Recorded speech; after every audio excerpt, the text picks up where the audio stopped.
Okay, welcome to another episode of KKC Consulting. We have a very special episode today because with me, I have a partner from EY, David. Now, David, thank you so much for coming on the show today. You're very welcome. It's actually my pleasure to join you. I haven't done a podcast in a long time, so I'm super excited and maybe even a little nervous. Usually, I'm the one who's supposed to be nervous. You're the old pro. I'm the rookie. Okay, thank you so much for that. And now, just to get started on the podcast itself, David, do you mind providing a little bit of a synopsis about yourself? Sure, I'd love to. David Fabian, born in Montreal, moved to Toronto in 1995, and have worked at a couple of firms in my professional career over the last 30 plus years. I was at a boutique domestic accounting firm called RSM Richter until 2011, at which point we merged our practice with Ernst & Young. I guess the history around that transaction or the merger was EY needed a private platform. They wanted a firm who had expertise working with private companies, and they asked us to join their practice, and it's worked out really well. It's allowed us the benefit of supporting our clients with a much larger platform. As our clients are growing, they need more and more resources and depth, and EY has been a great place to offer that to them. So it's been a fantastic transition for me and the partners that came along some 13 years ago. So very happy to share some of those experiences with you today, Amar. Of course, and to kind of get us started, do you mind telling me more about that transition from RSM to, now being at EY? Yeah, I mean, it was daunting for sure. I was sort of in the middle of the transition from, boutique, mid-sized practice to a large Big Four environment. And, one of the things that I knew was going to be critical was ensuring that our people felt comfortable when they made the switch over from Richter to EY, and frankly, the folks at EY were very welcoming, and the one thing that I'll say which made the transition really comfortable and manageable was they didn't try and change who we were. Many of our practitioners were accustomed to working exclusively with private companies, with entrepreneurs, with family-run businesses, and no one ever said anything about changing our practice and way we service clients, and that made it really easy and comfortable, and we've been able to grow the practice from initially a platform in Toronto. Now we've got private business offices in 15 markets across the country where our practitioners are servicing exclusively private companies and not dabbling in areas where they're not comfortable. Right. Thank you for your insights on that aspect. Now, going from the past to more in the present and even the future, do you mind telling us about the advancements of AI and how that's changing assurance? Yeah, I mean, look, AI is uncomfortable. It's overwhelming at some extent. I think we're doing a lot of great things to advance our capability, in two different areas.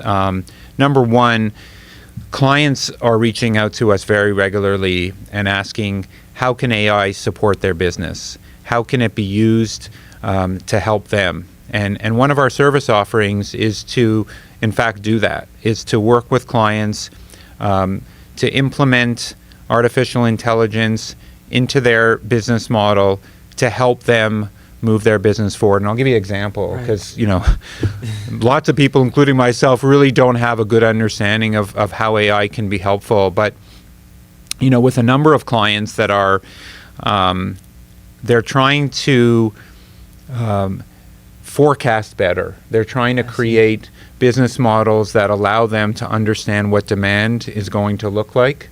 And we've put in products, modeling expertise using artificial intelligence to help them determine what demand will look like, not just in the short run, but in the medium term and in the long run, by inputting variables into the business model that help more precisely determine what demand may look like going forward.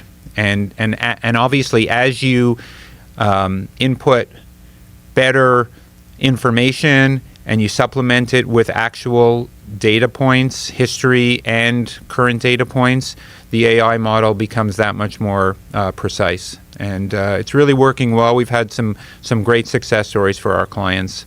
In terms of how we use it to make our audits better, that's a work in process. Right.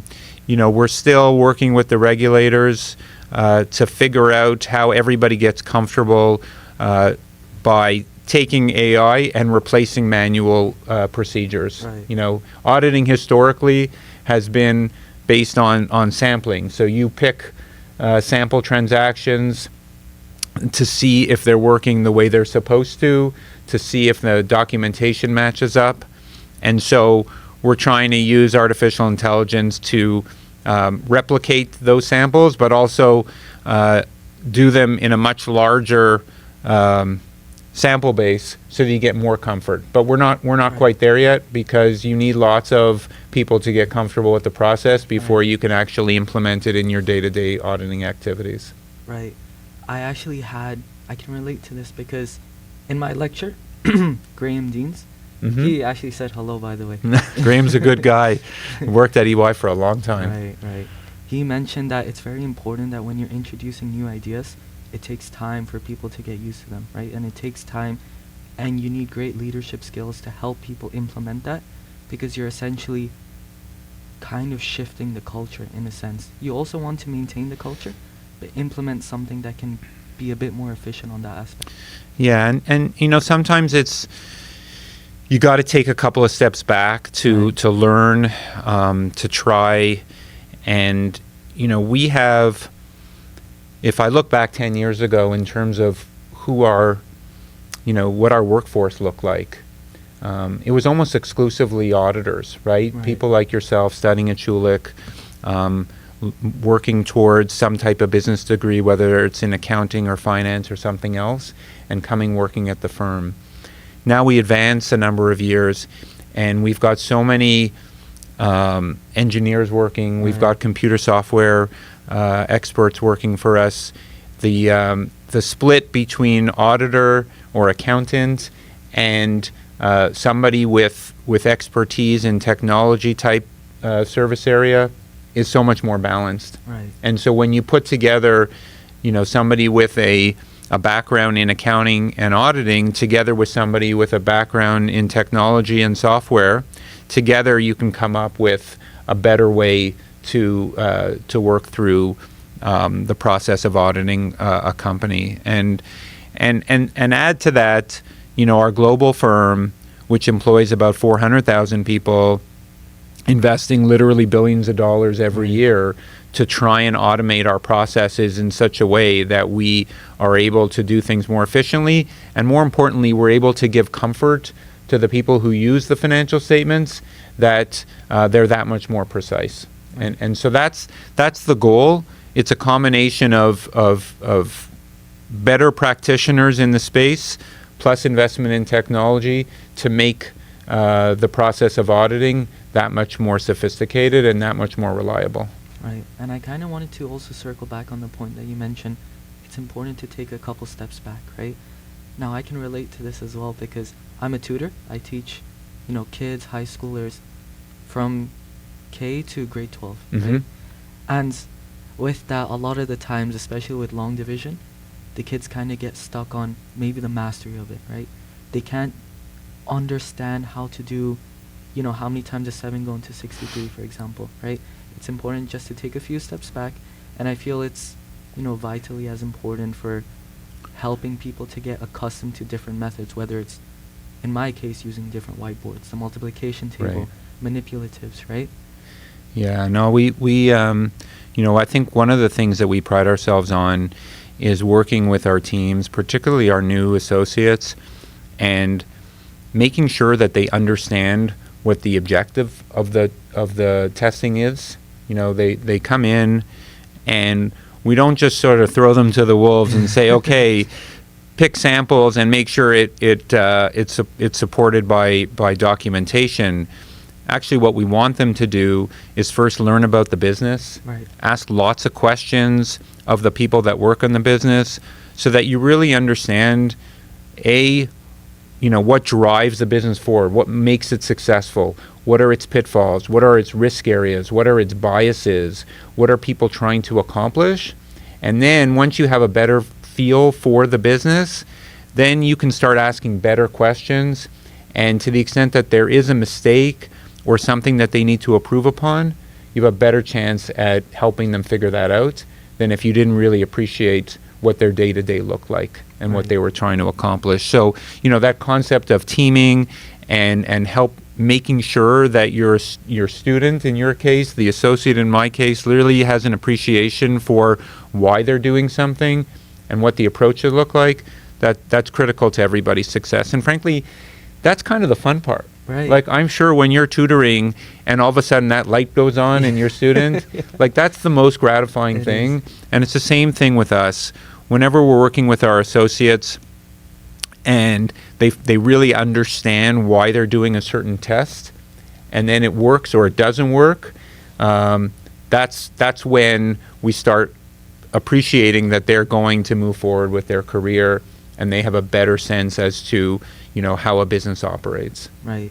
And touching back on the idea of the light bulb, I remember I had a student, she was in high school, she came in with a 22% in a course, right?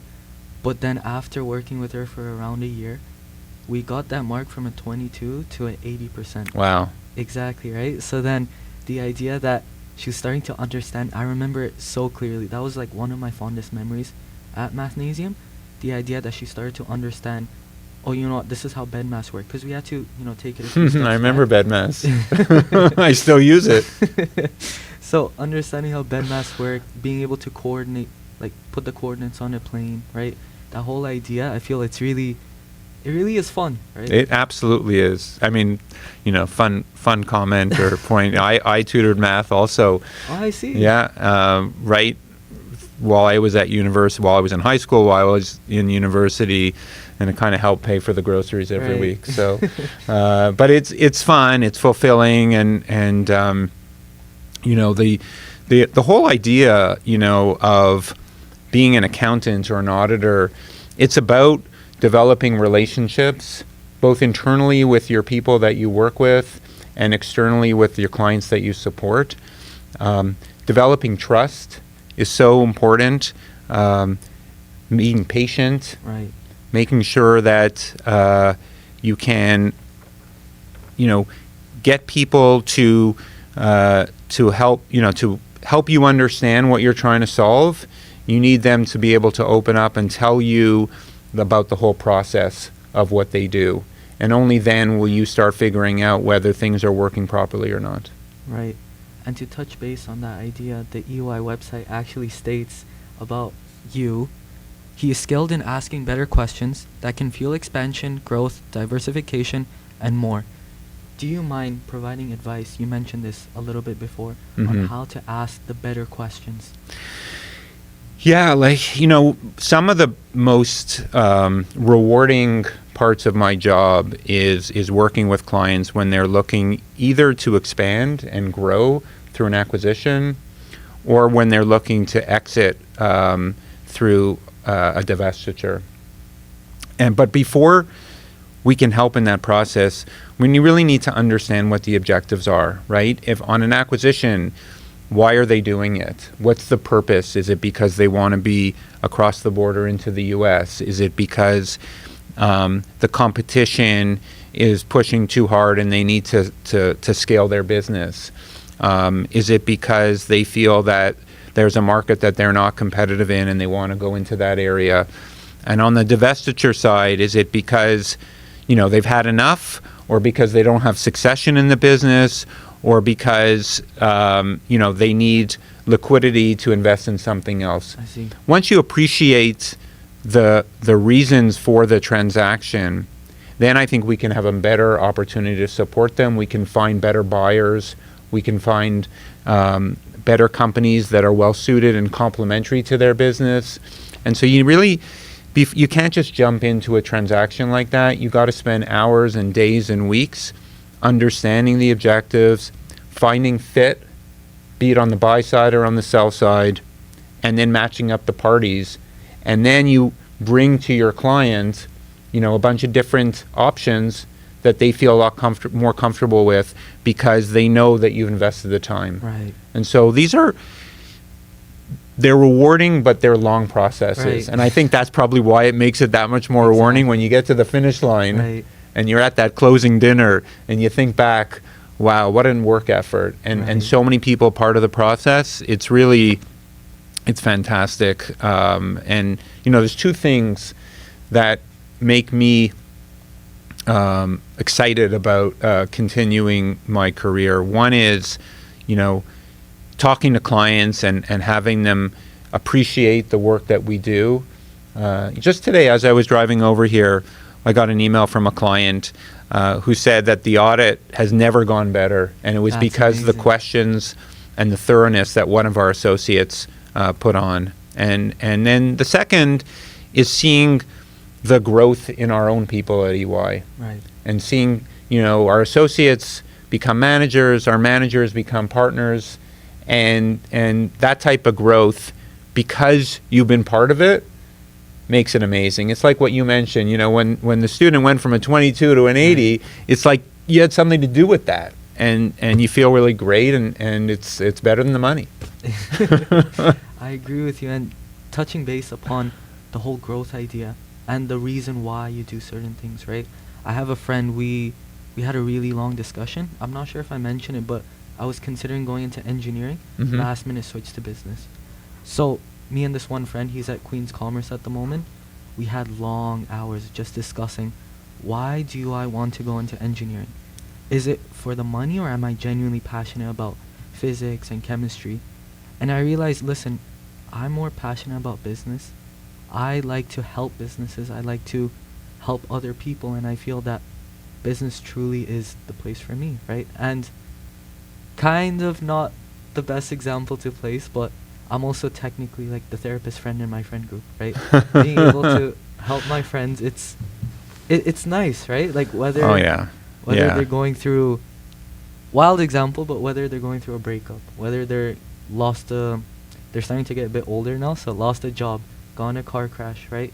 These little things, being able to help them see their growth in the future, right? It's very nice. And I recently had a friend who, I'm pretty sure, got into KPMG as a consultant after, working so hard. I saw him going from, prepping with several different people and finally achieving his goals. It's very nice to see the hard work pay off. Yeah, no, it's fantastic. And you mentioned sort of the therapy go-to person. That's relatable, right? And that too is rewarding when close friends, family members, they reach out to you because they trust your opinion. Right. And it's because you've gone through the process. You've earned their respect. Right. You've demonstrated that your thoughts are meaningful and worthwhile. And again, I think the opportunity to work in an accounting firm specifically, where you're surrounded by thoughtful people who have had varying experiences, that makes you a better person. It offers you opportunities for growth, and ultimately it allows you to help the people around you. And like you said, that's rewarding too. Right. And something I'm slowly starting to understand is that whenever you help someone, it always pays back dividends, right? Always, always, always. The time that I spend in helping, an amazing example, I remember I was helping a friend. We went on a ride for 4 hours. 4 hours he was just ranting about, whatever he was ranting about. And it was nice, right? Like, he trusted me. As you mentioned, he trusted my opinions. I was able to help him, and now he's such a close friend. Anytime I gain some sort of success, like even getting you on the podcast, I told him about it. He was really happy for me. So it's the idea that it always pays back dividends. It's Yeah. always good to give back, right? For sure. And small wins are nice, They are very nice. you know. Every once in a while you get a big win, but really small wins are what get you through the day. So That's I'm glad true. to hear that. It's true, because at the end of the day, the long wins, they take a very long time. The longer the time, the bigger the win, I would say. But being able to, celebrate the tiny wins that come in between, I would say it's a gift. It's Yeah. important. It's a skill, right? Yeah. It's a skill to appreciate the little things that happen, to appreciate, you know what, I may not be where I want to be in 5 years, but I'm better than what I was yesterday. Yeah. Right. Well, we talked about that when we were on the phone, right? Right. Get 1% better. Right. That's right. my son's motto. It's up on the Atomic wall. habits. It's in the garage. It's near his gym. Get 1% better every day. Right. And I take that to heart, and I try and do it myself. Right. And I'm pretty sure, not 100%, but I'm pretty sure he was referencing a book called Atomic Habits. And they did like a stand side structure Mm-hmm. of the number one getting 1% better every day, and the number one just not doing anything. The number one that didn't do anything for a year just stayed as the number one, but the one that got 1% better every day, just multiplied that by 1.01 every day. Slowly it became 37.78, right? Yeah. It's that idea that even tiny efforts, if you put them in every single day, like for example, I mentioned this on call as well, but my baby brother, he's trying to That's learn his right. numbers, right? So very funny, but he writes his 9s and 6s backwards, right? So his 6s look like the letter B. Mm-hmm. Actually, no, sorry, they look like an inverted B. So one step lower than what I expected, but it's nice to see him, starting to get the ideas, starting to know that 15 comes after 14, right? It's very special and rewarding to see that. Yeah. No, listen, 37% return, that's a good return. So I'll take it. But you're absolutely right. You got to keep trying. And, it goes back to what you said earlier. There's some Right. setbacks, right? Even when you're trying to get 1% better, sometimes things don't go as planned. You go backwards, but then you make up for it because effort allows you to make up for it. And, Right. That's again, like, one of the things that I'm grateful for is when you come work at a large firm with all sorts of different diverse backgrounds, and you make mistakes, you get supported when that happens, and both clients and the people around you, they're very understanding if they see that the effort is there, even when you make a mistake, Right. because there's always a solution. There's always a solution. That's what I tell, we make mistakes, we'll figure it out. Tell my kids that all the time. I tell our team members all the time, we'll figure it out, don't worry. Just acknowledge the mistake, figure Right. out how we can get better, and move on. Right. And I think that's that's important as you navigate through university and eventually whatever career you walk into. Just acknowledge that things can go wrong, and that's okay as long as you're honest with yourself. Right. I actually have a mentor. He's actually the first person I did an episode with. He's Mhm. going to Oliver Wyman next summer, I believe. So he always told me, and I stuck this to heart, he always told me that everyone's willing to help everyone.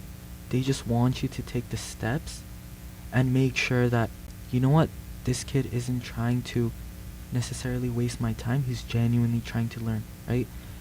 I've tried to keep that to heart, right? Like whenever I reach out to people like you, for example, try to do it in a really structured way, in a way that you can see that, you know what, I'm trying, right? Yeah. And I feel that's one of the reasons you came on the podcast today as Absolutely. well. No, absolutely. I saw the process that you took. I saw thank you. the effort, and I was I was excited. I was excited to be part of it because it's going to enrich yourself and Right. the people that are listening in, and for sure it's going to enrich me. Trust me. Every time you come into some type of panel, you go teach a course, you work with a client, a team, you get better for that. Of course. I still get nervous every Sunday night before the week starts, and it's because I know something new is going to happen, something that I haven't dealt with, but that's okay. I know that we'll figure it out. Right, right. And touching base upon the idea of always taking feedback, learning, there's this one quote I came across, right? We have 2 ears and one mouth because we're supposed to listen twice as much as we're supposed to speak. Do you mind speaking about this? Yeah, I mean, listening is so important. Like, sometimes people ask me, like, what does it mean when you audit? And I said, it's kind of like being an investigator, right? You need to piece together the puzzle as to what happened during the year to figure out why did they, how come their results got better? How come their results got worse? How come, the margin increased? But you need to ask questions and then listen really well to figure out what happened. And so, I tell my kids, I tell the people that we work with, be an active listener, ask questions, and then let people speak. And entrepreneurs, one thing that you'll find if you work with entrepreneurs, and it sounds like you already do, entrepreneurs love to talk about their businesses. They love it. We have an awards program called Entrepreneur of the Year. And one of the first things we do is we go interview the entrepreneur and just listen to their story about how their business evolved. And you just ask one question, and then you can sit back and listen for 45 minutes Right. and get the whole story. And you pick up so much information through that process, right?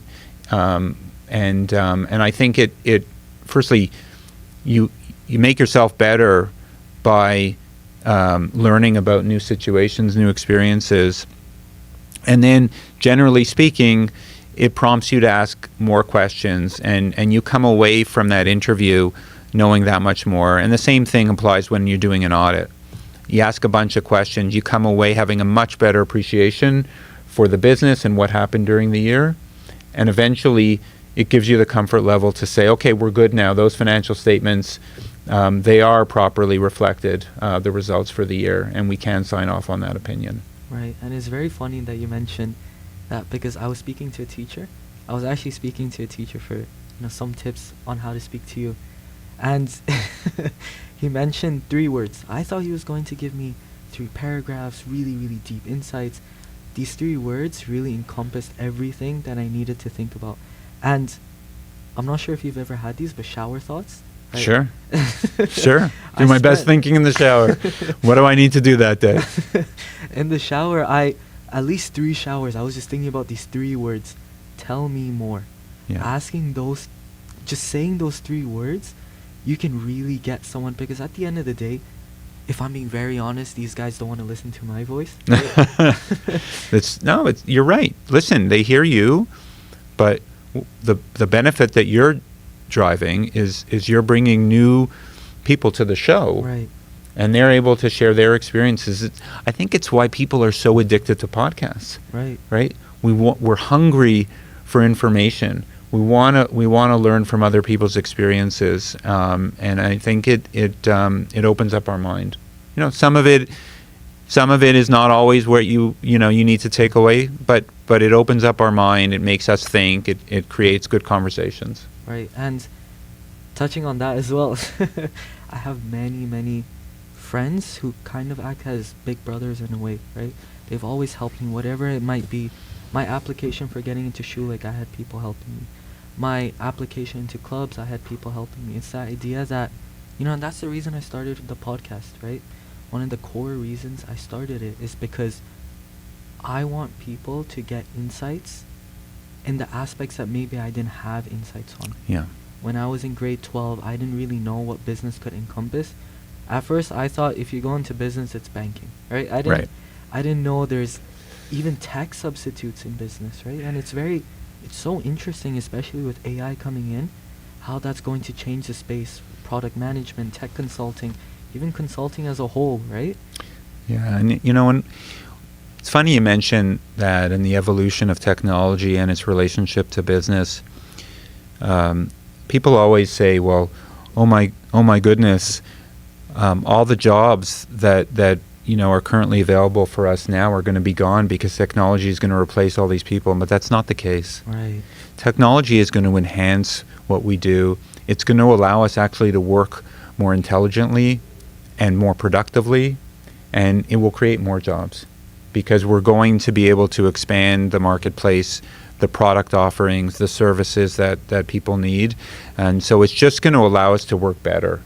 And but one thing that I learned, I was in a conference in Palo Alto in a couple years ago, and they put up a chart of all the different professions that existed 2 years ago, you know, teaching and accounting and construction.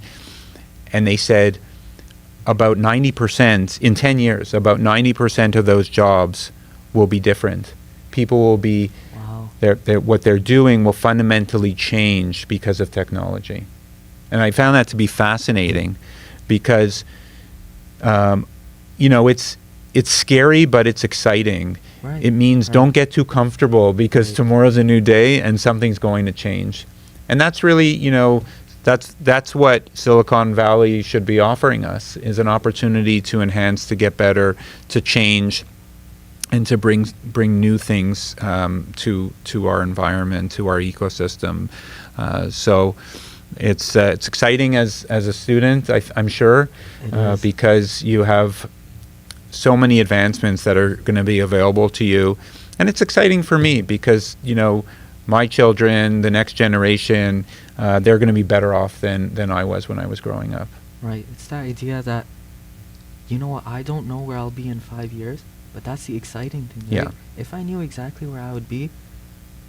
You got to embrace Right. change Right. because it's going to happen. So either embrace it or run away from it. And, you know, the latter option isn't great. Right. I agree with you. It's that idea that, you know what, maybe I don't know where I am in the long run, but if I can just take the steps, I can improve in whatever I can. There's this one quote, I'll probably say it wrong just because I always get mixed up at this, but accept that which you can't control and change that which you can't accept, right? Something like that. Something like that. I get the gist of it, and you're right. You're right. You have to allow things to you have to embrace change. Right. You know, it's super important. And, you know, you're blessed because you figured that out and you're 20 or something like that. 17. No, you're not. Okay. Well, you're a really sharp teenager. Thank you. I'm still learning. I still have a lot to Yeah, learn. but it's, you know, unfortunately, there's lots and lots of folks who are in their 40s, 50s, and 60s who push back and they're not willing to accept that reality. And so we got to keep open-minded. Right. You know, that I think that's part of the secret to success, is be open-minded and appreciate that, you know, when one door closes, pretty sure another door is going to open up. Of course. You know, as long as you keep trying. Right. And to touch base upon the open-minded aspect, Hmm. you also mentioned on call that you take a lot of inspiration from your son. Yeah. Tell me more about that. Yeah. I mean, both my kids, in fact. I mean, firstly, with my daughter, Jillian, you know, she's applying to law school, and we spent the last several weeks, you know, she's been writing her applications, her essays, and researching all the different nuances about the various law schools across Canada. And it's just been so inspiring for me Right. to see all the effort that she's put forward, and she's going to be submitting her applications today, in fact. Oh. So, you know, we were just chatting on the way over, and so excited for what's moving ahead for her. And my son Matthew, he's trying to play professional baseball. He graduated from college in the U.S. This past May, and it's tough. It is. I mean, to It play is. professional sports, especially baseball, when you're from Canada and trying to make it in the U.S., he's so resilient, and you know, he's constantly flying around the country in the U.S. to try and get in front of different teams and tryouts, and so you know, his resilience, because baseball is a sport of failure, unfortunately. Right. You know, you strike out or you get out 7 out of 10 times and people say you're successful. So, you know, he's had a lot of pitfalls, but he's hanging in there. He's trying, and hopefully one day he'll sign a contract in professional baseball, and that will be a great day for me too. That will, because I actually have a friend. I remember it so clearly in grade 6. We used to play in this area in our complex, right? We used to just play over there. We were all, having fun. They used to get a little bit angry sometimes, but Sure. again, that's part of the fun. And then slowly we went from that to like an actual football pitch.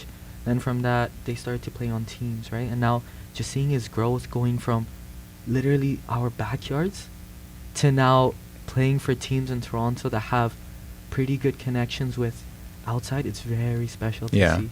Very special Yeah, to no, see. it's amazing, and whether you're successful down the road or not, the relationships you build, the lessons that you learn from going through these processes, they're extremely important, and they make you stronger. It sounds a little cliche, but it's true. Of course. It's the idea that, you know what? I've mentioned this so many times, I apologize for that, but it's the idea, you know what? I don't know where I will be, but I'll just take the steps. And you mentioned that with your son as well, that, cold showers before every game. That's right. Now, tell me more about that, if you don't mind, about... It's really interesting. I learned the hard way about his processes before games, and there was one day, and I was calling and like I wanted to wish him good luck, and he called me back just before the game. He's like, "Dad, you know that before every game, I'm in the cold tub, I'm meditating, I'm going through my process before a game because I need to envision what that game might look like, and so." I know you're trying to be supportive, but you got to let me do my thing before a game because I need to be in the right headspace Right. to be able to focus. And I meditation and mindfulness and being able to clear your head and focus is so important, and not just in sports but in life. And I've learned that from him. And he's connected me with his sports therapist and just allowed me to learn some of the things that he has gained through his young life, and it's phenomenal. And it just goes to show you, it doesn't matter whether you've been a professional in your career for 30 plus years. You can always pick up something new. Right. And it doesn't matter whether you're learning from an elder mentor, Right. or you're learning from a 20-year-old. You're going to pick something up the same way I'll pick something up from today's discussion. Right. I'm going to go back and reflect and share this experience with my friends and family, and That'd be amazing. and be excited to tell them the story. Right. And with that, I think that's a perfect way to kind of end things. So thank you so much for, coming on the podcast, speaking about your experiences, and also giving us a little insight about, your personal life, because I feel at the end of the day, people like to listen to things they can relate to, right? The idea that, this guy's there for his kids. That's amazing. I want to listen more, right? Yeah, no, it's been my pleasure, and super appreciative for having me on the show, and good luck to you and all your listeners. Thank you very much, and thank you guys for tuning in again. Once again, if you can, give a great round of applause for David for coming on the show, and thank you guys. I'll see you guys next time. Bye bye.